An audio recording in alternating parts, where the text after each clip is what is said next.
사랑하는 가족 여러분, 오늘도 귀한 주일을 맞이해서 이렇게 하나님 앞에 예배할 수 있음을 참으로 감사드리고 또 은혜를 나누기 위해서 기쁩니다. 저는 우리 예언교회에서 지금 바울 서신 13개 서신을 우리가 교회가 되는 중간에 우리가 계속 나누고 있어요. 그 첫 번째 바울이 썼던 서신 바로 데살로니가 전서를 우리가 지금 정복하고 있는 거예요. 마지막 정복 지점까지 와 있습니다. 데살로니가 전서 5장 19절에서 22절 말씀인데요. 저는 못하는 것이 많은데 그 중에 대표적으로 못하는 게 뭐냐면 과일을 잘 못 고릅니다. 그래서 아내가 과일 심부름을 시키면 제일 긴장합니다. 오히려 과일 심부름 대신 제 음식 쓰레기를 버리겠습니다라고 둘 중에 하나를 뭘 선택하라면 저는 음식 쓰레기를 선택합니다. 그만큼 과일을 못 골라요. 과일을 저는 예쁘고 맛있다라고 생각하고 냄새도 좋다고 생각하는데 정작 집에 가서 먹어보면 맛이 없어요. 그런데 아내가 과일을 고를 때는 정말 꼼꼼하게 고릅니다. 조금 심하게 표현하면 짜증날 처럼 고릅니다.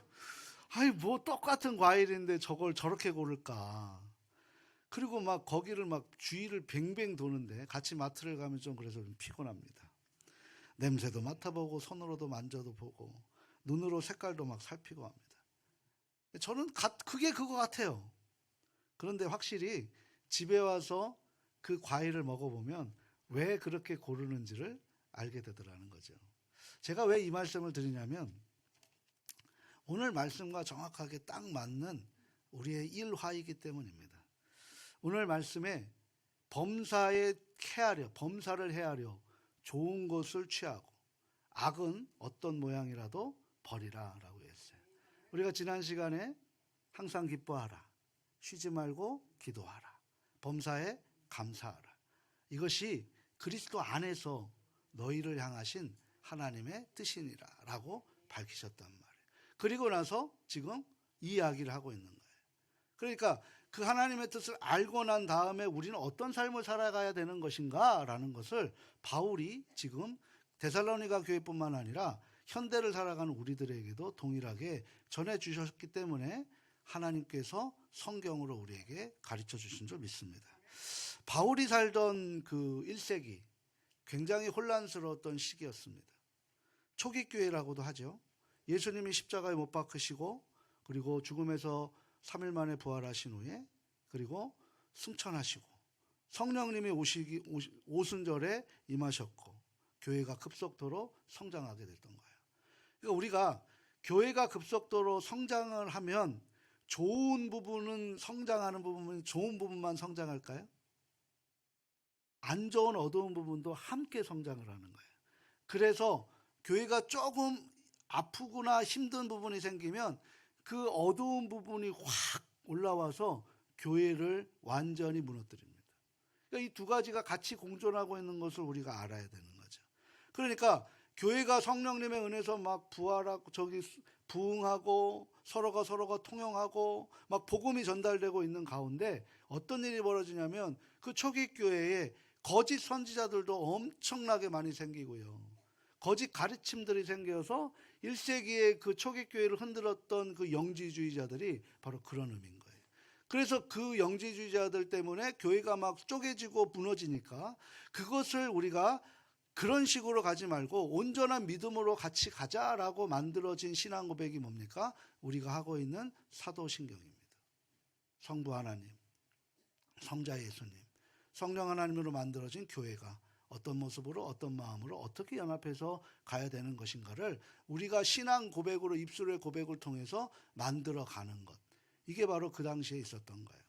그러니까 교회가 성장하면서 영적 혼란도 같이 함께 공존하고 있다는 거죠. 그러니까 우리가 성경에 말씀하는 섰을 때 뭐 할까 조심하라, 넘어질까 조심하라 라는 거예요. 누가 선지자인지 어떤 옳음을 가르치는지 분별하기 어려웠던 거예요. 오늘 시대도 그런 것 아니겠습니까?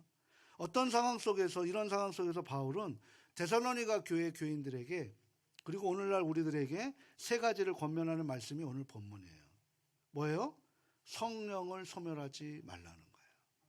이 성령을 소멸하지 말라는 것은 우리의 구세주 세이비어라고 하는 우리의 구세주이신 그 구원자 예수님을 뛰어넘어서 이제 나의 주권이 주님께 이양하는, 그래서 성령님이 우리를 통제해 주셔서 이제 내 인생이 내가 하나님이 되어서 내가 사는 것이 아니라 내 안에 예수님이 주인이 되어서 내 인생을 책임져 주십시오라고 이양하는 것, 그게 바로 성화라는 거죠. 이게 바로 성령을 소멸하지 말라고 사도 바울이 강하게 권면하고 있는 거예요. 그리고 두 번째는 뭡니까? 예언을 멸시하지 말라는 거예요. 저 예언은 뭐예요? 앞일을 우리가 알아가는 것. 우리의 앞일은 아는 존재는 누구밖에 없어요? 하나님밖에 없는 거예요. 예수님도 앞일을 알 수가 없어요. 오직 하나님만이 우리의 앞일을 알고 계신다는 거죠. 그러면 하나님의 말씀이 뭐예요? 우리에게 약속의 말씀을 오신 게 구약, 옛날 약속으로도 예수님이 오셨잖아요. 신약, 이제 다시 오실 예수님이 약속을 하셔서 우리가 지금 그 구원을 완성해가는 가운데 우리가 서 있는 것이잖아요. 그러니까 지금 이 약속을 우리가 붙들고 있는 거죠. 그러니까 예언을 멸시하지 말라는 것은 뭐예요? 하나님 말씀을 우리가 경홀히 여기지 말라는 거예요. 말씀에 따라. 근데 이 말씀은 성경에 기록된 말씀만을 우리가 중시 여기셔야 된다는 거죠. 환상도 말씀을 통해서 귀결되지 않으면 나의 자의석인 해석이라는 사실을 우리가 인정해야 되는 겁니다. 그리고 세 번째, 오늘 우리가 집중하고 싶은 말씀이에요. 범사에 헤아려 좋은 것을 취하고 악은 어떤 모양이라도 버리라라는 거예요. 이 말씀은 어떻게 우리가 지금 앞에 성령을 소멸하지 말고 우리가 예언을 멸시하지 말라는 것은 우리가 이제 어느 정도 문자 그대로 우리가 수용할 수 있는 인지 능력이 있어요. 근데 이 세 번째 22절의 말씀은 이것을 어떻게 해석하느냐에 따라서 달라질 수 있는 거예요. 좋은 것이 뭘까라는 거죠. 그리고 악이 뭘까라는 거죠. 그러기 위해서는 뭐가 필요합니까? 명확한 기준이 필요하다는 거죠. 좋은 것에 대한 기준, 악에 대한 기준이 필요하다는 거죠. 그럼 그러기 위해서 우리는 어떤 우리의 신앙의 모습으로 점검하는 기준을 우리가 가지고 있느냐에 따라서 영적 분별력이 흔들리지 않는 이 시대를 살아가고 있을 수 있다는 거예요. 그러니까 세 번째 권면은 굉장히 중요한 것인데 봐요. 범사에 헤아려라는 거예요. 헤아려. 헤아려라는 단어가 죄송합니다. 헬라어로 도키마조라는 거예요. 도끼가 아니라 도키마조래요. 도키마조는 뭐냐면 우리가 생각할 때 단순히 이 컵에 대한 모습, 컵이네 라고 보는 것이 아니라 뭐를 보는 거예요? 컵을 분석하는 거예요. 이 컵에 흙의 질량이 얼마가 들어가 있고 철이 얼마가 있고 그래서 어느 정도의 물 있는지, 마치 금속 공예가가 우리가 금 하나를 딱 있으면 14K, 18K, 24K 우리는 다 뭐라 그래요? 금이라 그러죠. 그죠? 그냥 우리가 취하려고만 하지 마시고 금이라 그러잖아요. 이거를 금속 공예가들은 어떻게 돼요? 분석을 하는 거예요. 이게 왜 14K이고 이게 왜 18K이고 이게 왜 24K인지를 분석하는 것. 그러니까 여기서 헤아려라는 단어는 철저히 검증해야 한다라는 거죠. 뭘요? 좋은 것을. 좋은 것을 철저히 검증하지 않으면 이게 안 좋은 것이 될 수 있다라는 말이 이 안에 내포되어 있다는 거예요. 신앙생활도 마찬가지죠. 겉으로 그럴듯해 보이지만 실상은 우리 영적으로 해치는 것들이 굉장히 많습니다. 우리에게 영적 분별력이 이렇게 분석하고 철저히 점검하듯이 좋은 것을 취할 수 있는 기준이 우리에게 있어야 되는 거예요. 오늘날 우리는 AI 인공지능 시대라 그래요. 우리 오늘 영주도 왔는데 영주가 저 4차 산업의 전문가예요. 이제 한국을 빛낼 우리 인물일 겁니다. 이 AI 인공지능을 살아가고 있어요. 그래서 이 조그만 우리로 얘기하면 스마트폰 안에 세계가 다 들어가 있을 정도로 편하게 살아갑니다. 그러다 보니까 또 어떤 반감이 있어요? 요걸로 예배도 드려요. 요걸로 성경을 대체해요. 이런 일들이 벌어집니다. AI 하면은 인공지능 하면 4차 산업인데 이 AI는 뭐냐면 우리가 얘기하는 우리 안에는 뇌가 두 구조가 있대요. 장기적으로 기억하는 메모리 뇌가 있고 그리고 단기적으로 판단하는 뇌가 있다는 거죠. 근데 우리가 실수하는 것은 뭐예요? 단기적으로 판단하는 뇌에 의해서 실수한다라는 거죠. 충동이라는 거예요. 그래서 이 과학자들이 뭘 만들었냐면 이 단기적으로 판단하는 뇌를 우리에게 도움을 주고자 바로 만든 것이 제3의 브레인이라고 하는 AI예요. 근데 우리가 한번 생각해 보세요. 우리가 30년 전에 제가 운전하고 다닐 때 우리는 지도를 펴고 다녔어요. 다 길을 다 알았습니다. 내비게이션이 있으면서 우리는 뭐가 돼요? 길치가 되어서 내비게이션이 얘기를 해도 그 길을 지나버리고 말아요. 그러니까 이게 자칫 잘못하면 이 단기 메모리에 있는 뇌를 도와주기 위한 제3의 뇌에 우리가 모든 것을 의존해 버린다면 어떻게 됩니까? 바보가 되어버린다는 거죠. 이 영적 분별력이 우리에게 있어야 되는 거예요.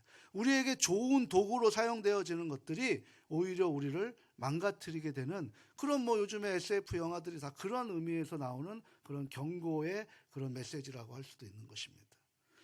이런 수많은 설교들과 찬양, 신앙 콘텐츠들을 우리가 쉽게 접할 수 있는 거예요. 그래서 유튜브, 인스타그램, 페이스북, 틱톡 여러 가지들에서 수많은 유수의 설교자들의 설교를 듣습니다. 구별하고 들으십니까? 그런데 그 구별점을, 기준점을 우리가 확실하고 그것은 아니다, 이것은 기다라고 우리가 확실할 수 있겠냐는 거죠.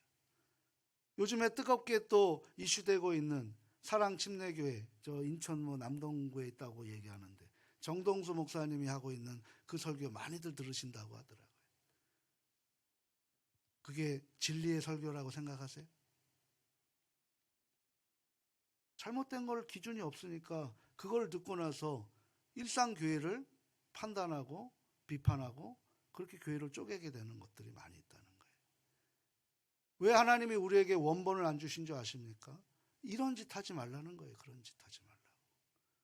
이 세상에 완벽한 것은 아무것도 없어요. 하나님 말씀을 제대로 분석하고 해석하고 적용할 때 하나님 말씀이 온전해지는 것이지, 말씀으로 이단이 얼마나 많이 나옵니까? 잘못된 가르침들이 얼마나 많아요. 그러니까 1세기에 때도 똑같은 거였다니까요. 그래서 잘못된 가르침, 잘못된 사도, 거짓 사도가 뭐예요? 거짓 사도. 내가 주님 봤다는 거예요. 요즘 신사도지대가 그런 거 아니에요? 내가 하나님 나라 갔다 왔다는 거예요. 내가 환상을 봤다는 거예요. 나의 꿈에 나타나셔서 하나님이 그 말씀을 하셨다는 거예요. 근데 말씀하고는 전혀 상관없는 이야기들을 하시는 거죠. 그래서 교회가 무너집니다. 지금 이런 시대를 우리가 살아가고 있어요. 그러니까 오히려 이렇게 좋은 도구들이 자칫 잘못하게 돼서 사탄이 그것을 자신의 목적으로 교모하게 이용하고 있는 거예요. 그래서 요즘 시대는 오히려 더 분별이 더욱더 중요한 시대라고 할 수 있다는 것입니다. 고린도후서 11장 14절에 보면 사탄도 자기를 광명한 천사로 가장한다라고 그렇게 표현하고 있습니다. 사탄도 노골적으로 우리에게 유혹하지 않아요. 오늘 우리 주한이하고 지원이 앞에서 오늘 또 특주하는데 이 친구들에게 사탄 그려보라고 하면 뭐 그래요? 도깨비 뿔 그려갖고 막 이상하게 무서운 거 그래요. 사탄이 그렇게 나타날까요? 우리들에게? 아니에요.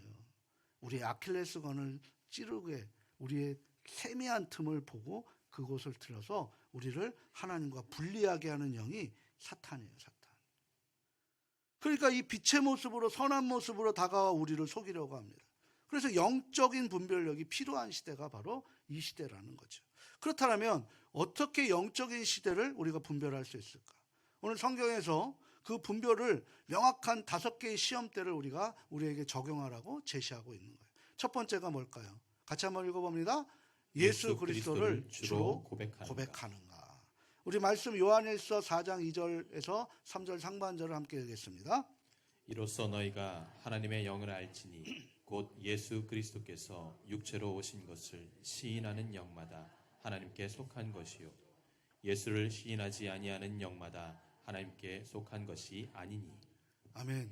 그러니까 우리가 예수님을 알 수 있는 돕는 영이 뭐예요? 보혜사 성령이라는 거예요. 그래 보혜사 성령은 성령을 소멸하지 말라는 이유가 바로 거기 있는 것이죠. 예수님께서 육신을 입고 이 땅에 오셨다는 사실, 그분이 십자가에서 나의 죄를 대신해서 죽으시고 부활하시고 승천하시면서 우리에게 그 부활의 첫 열매가 되셨다는 사실을 인정하느냐가 우리의 첫 번째 시험대라는 것입니다. 그게 점검의 기준이라는 거예요. 사순절 기간에 우리는 특별히 예수 그리스도의 십자가의 부활을 묵상합니다. 우리 예수님이 분명히 말씀하셨어요. 요한복음 14장 6절에 내가 곧 길이다 진리요 생명이니 나로 말미암지 않고는 아버지께로 올 자가 없다고 분명히 말씀하셨습니다. 우리 예수님밖에, 그리고 그 예수님이 우리의 구원자 되신 것을 믿으시면 내 인생의 모든 여정을 그분께 맡기면 우리는 아버지께로 갈 줄 믿습니다. 다른 길은 없습니다. 그 길에 우리가 분별력이, 영적인 분별력이 있어야 되는 거예요. 성경도 하나님 나라 가면 성경이 존재해요. 직접 하나님이 말씀하시지. 성경도 이 땅에 있는 거예요. 근데 이 땅에 자기 것만 옳다라고 주장을 하면 그게 잘못되는 것이지요. 하나님이 그렇게 여러 사본들을 만들어 놓고 이 성경 안에서 머물라고, 기록된 예수만을 붙들라고 말씀을 하셨던 거예요. 두 번째 어떤 부분이 있을까요? 같이 한번 읽어봅니다. 성령의 열매가 있는가. 성령의 열매 9가지 열매를 분명히 바울은 이야기했습니다. 갈라디아서 5장 22절에서 23절 말씀 함께합니다. 오직 성령의 열매는 사랑과 희락과 화평과 오래 참음과 자비와 양성과 충성과 온유와 절제니 이 같은 것을 금지할 법이 없느니라. 아멘. 그러니까 법이라는 것은 우리는 다 법 아래 살잖아요. 우리가 헌법을 아래 사는 거잖아요. 헌법을 위배하면 벌 받는 거예요.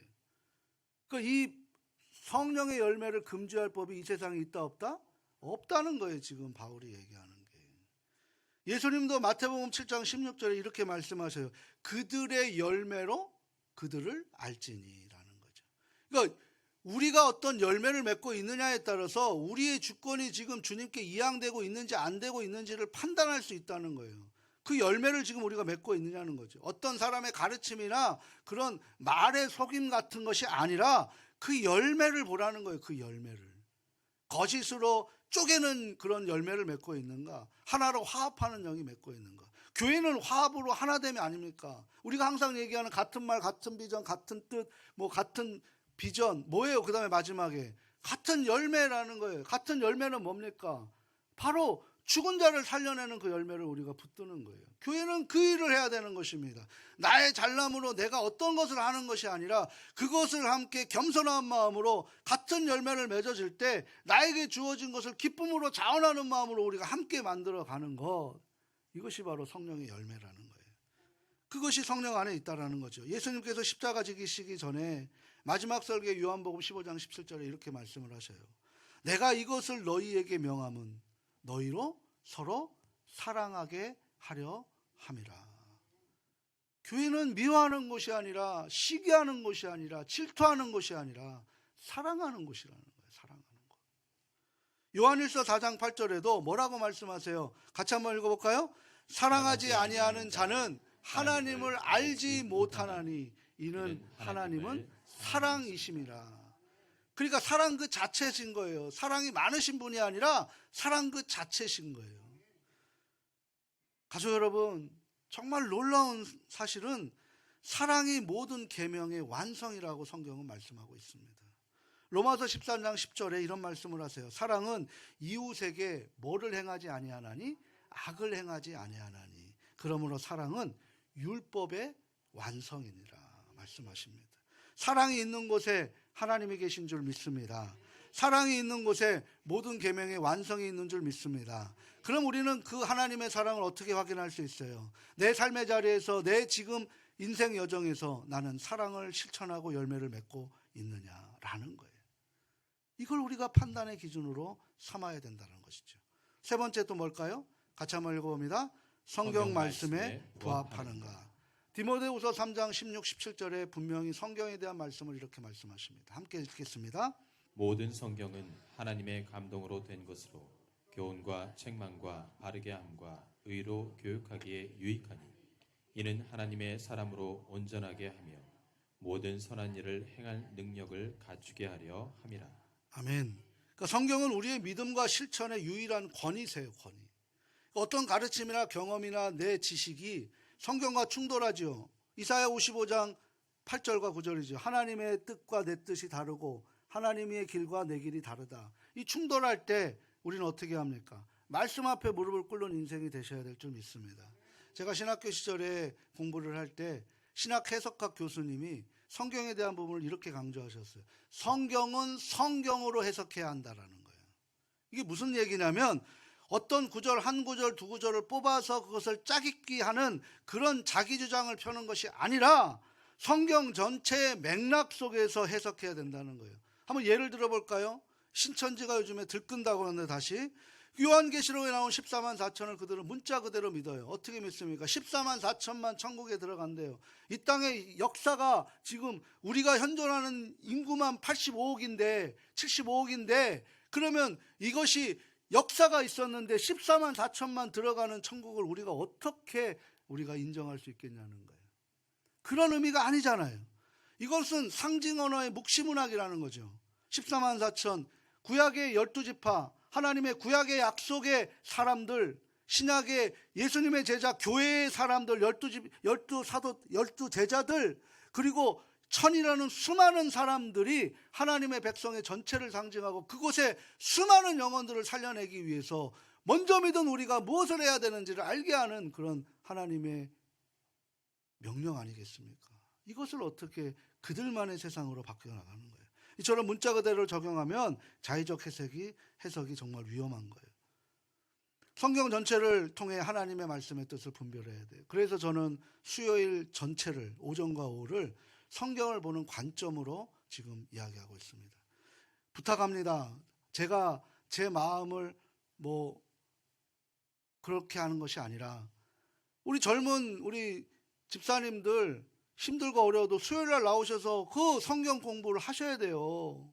안 그러면 무너진다니까요. 그 시간을 힘내서 지켜주십시오.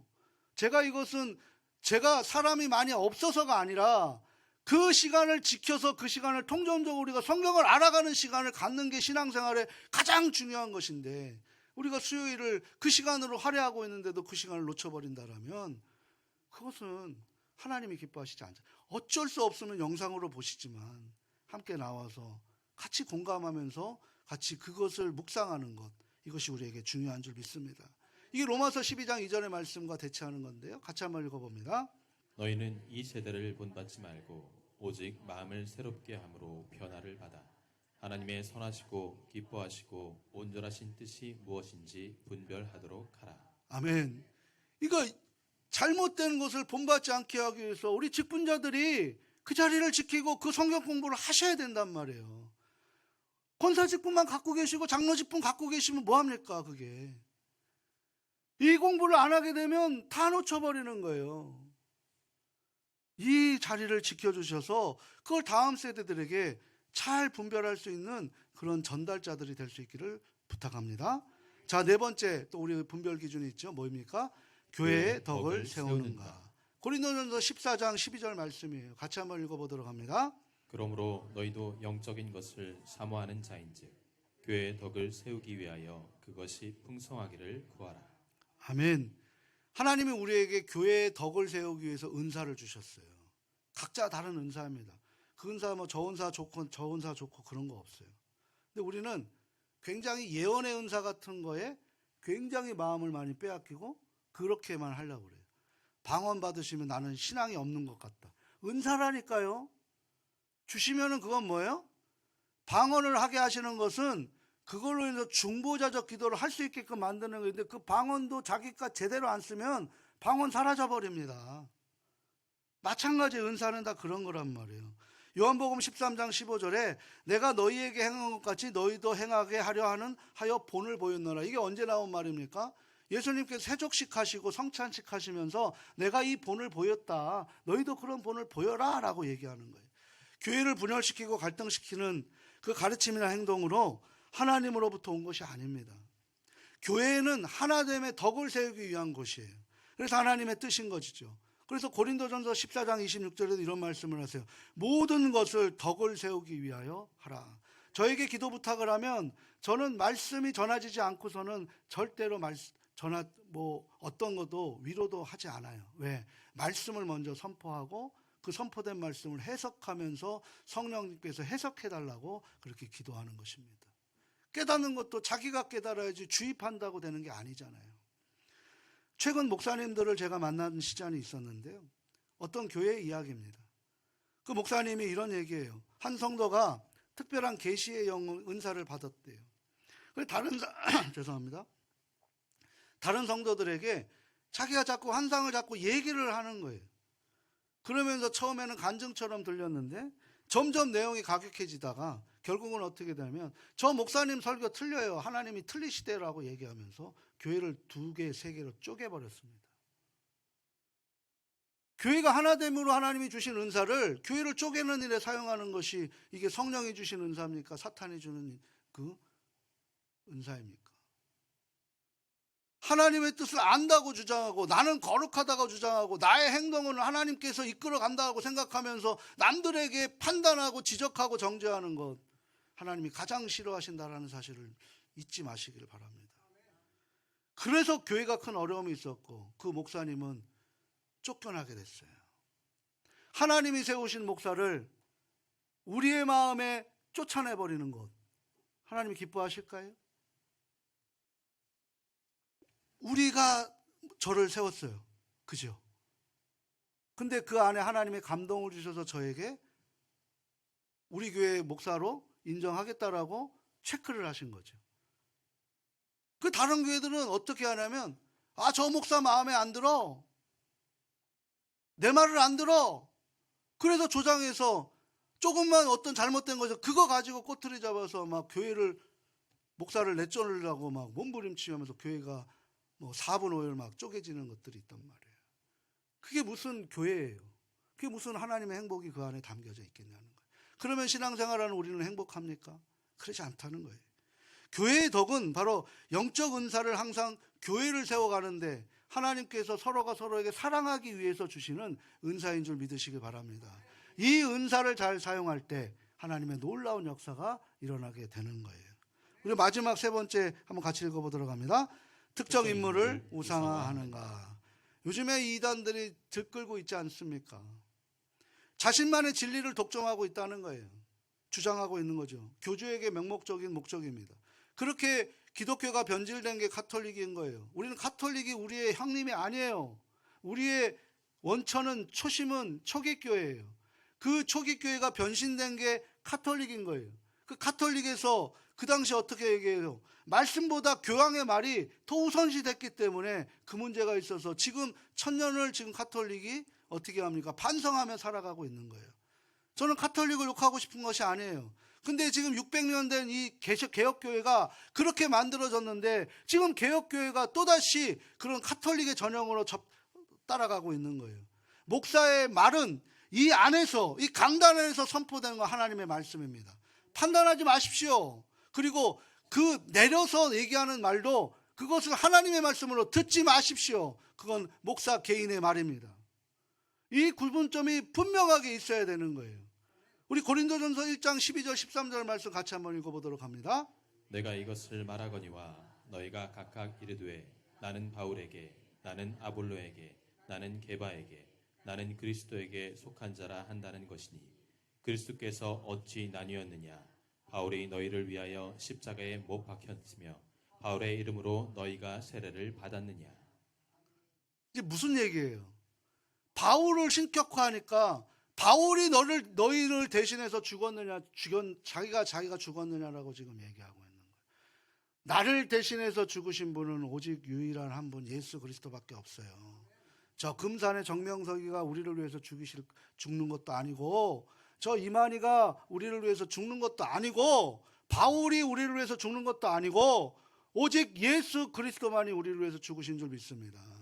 오직 주님만을 붙들고 살아가시는 거예요. 그래서 마태복음 22장 37절에 뭐라고 얘기해요? 내 마음을 다하고 목숨을 다하고 뜻을 다하여 주 너의 하나님을 사랑하라 라는 거죠.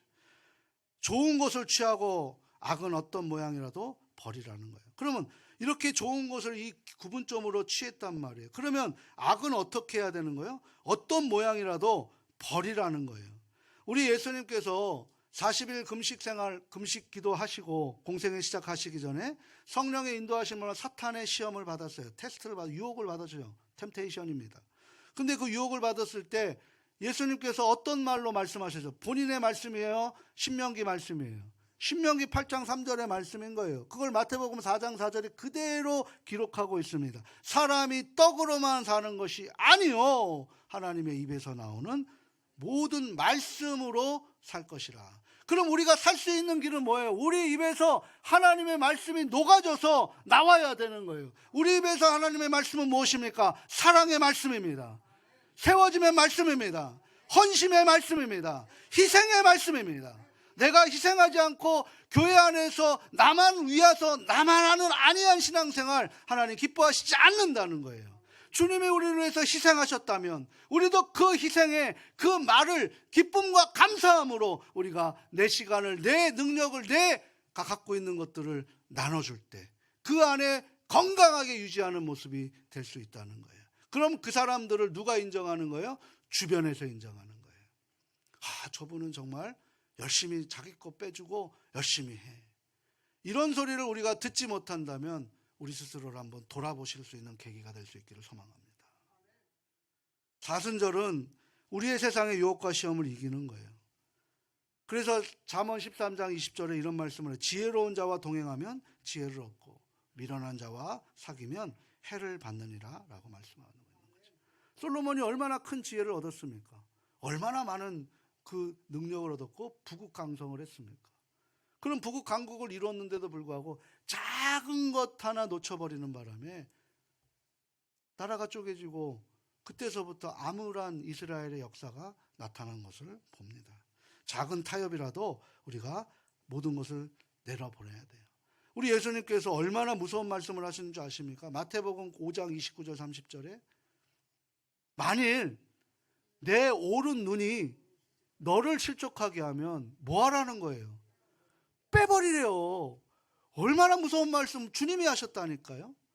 또 오른손이 너를 실족하게 하면 뭐 하라는 거예요? 찍어버리래요. 찍어버리라고. 이렇게까지 철저하게 죄와 타협하지 말라고 주님이 말씀하시는 것을 바울이 이어받아서 데살로니가와 우리들에게까지 전달하는 줄 믿습니다. 사랑하고 소중하고 존경하는 가족 여러분, 범사에 헤아려 좋은 것을 취하고 범사에 분석하고 철저히 검증해서 그걸 좋은 것이라고 이야기하면 적극 취하고, 악은 어떤 모양이라도 내가 손을 찍어낼지언정 눈을 뺄지언정 그 악은 타협하지 말라. 그게 바로 주님 기다리며 구원을 완성해가는 저와 우리 가족들의 몸부림인 줄 믿습니다. 이게 바로 성경을 영적 전쟁을 관통하는 중요한 원리예요. 이제 고난주간이 다음 주부터 이제 시작이 돼요. 다음 주 종료주일, 고난주간, 그리고 부활주일로 이어집니다.